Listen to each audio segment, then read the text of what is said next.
আমি আপনাদেরকে এই হত্যাকাণ্ডে যারা জড়িত তাদের নাম দিচ্ছি। দেখেন, সনাতনী জাগরণী মঞ্চ বলল হিন্দুরা হিন্দু ভেবে তাকে হত্যা করা হয়েছে। তাকে হত্যার সঙ্গে জড়িত যাদের ভিডিও থেকে নাম এসেছে, এর মধ্যে বিকাশ দে, তার বাবা মনোরঞ্জন দে হাজারিগলির, এরপরে সুমন নন্দী চট্টগ্রাম মেথরপট্টির, শুভকান্তি দাস সে বিজিসি ট্রাস্ট ইউনিভার্সিটি এলএলবি 36তম ব্যাচের, এবং সুধীর চক্রবর্তীর সন্তান নারায়ণ চক্রবর্তী, এবং বন্দরের নিমতলা এলাকার মানিকদের ছেলে মন্টু দে। আমার কথা, সাইফুল ইসলামকে হিন্দু মনে করে হিন্দুরাই পিটায় মারল নাকি? দেখেন কত বড় সাহস, একজন মুসলিমকে হত্যা করে উল্টো মুসলিম কমিউনিটিকে ব্লেম করছে। কত বড় হিম্মত!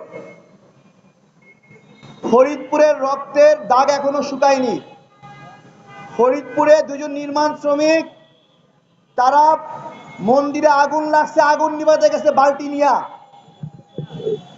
আগুন নিভাতে গেল যারা, তাদেরকে পিড়ায় পিড়ায় মেরে ফেললো হিন্দুরা। সেই হিন্দুদের প্রোগ্রামে এই যে মারা গেল, তার প্রতিবাদে বিচারের দাবিতে মানববন্ধন ডাকা হলো ফরিদপুরে। সেই মানববন্ধন থেকেও 17 জন গ্রেপ্তার করা হলো। এখন প্রিয় ভাইয়েরা, আমরা মুসলিমরা কতটা অসহায় অবস্থায় আছি জানেন? পূজা হিন্দুদের, আতঙ্কে থাকি আমরা মুসলমানরা। চিন্তা করতে পারেন, পূজা হিন্দুদের, আতঙ্কে কারা থাকে? আমরা মুসলমানরা আতঙ্কে থাকি। আমরা শখ করে মন্দির পাহারা দেই? বলেন, শখ করে মন্দির পাহারা দেই? শখ করে মন্দির পাহারা দেই না। আজকে ন্যারেটিভ পরিষ্কার করতে হবে। দুই একটা গণমাধ্যম ন্যারেটিভ দিচ্ছে যে পুলিশ এবং হিন্দুদের মধ্যে সংঘর্ষ হয়েছে, একজন মারা গেছে। আপনাদের কাছে আমি দাবি করছি, বলবেন পুলিশ হিন্দুদের মধ্যে সংঘর্ষ হয়েছে, পুলিশ এবং হিন্দুদের মধ্যে সংঘর্ষ হয়েছে, একজন মারা গেছে। এই কথার দ্বারা কি বোঝা যায়? ইতিপূর্বে ছাত্র পুলিশের সংঘর্ষে একজন মারা গেছে, সেই কথায় কি বুঝতাম? যে পুলিশের গুলিতে ছাত্ররা একজন মারা গেছে।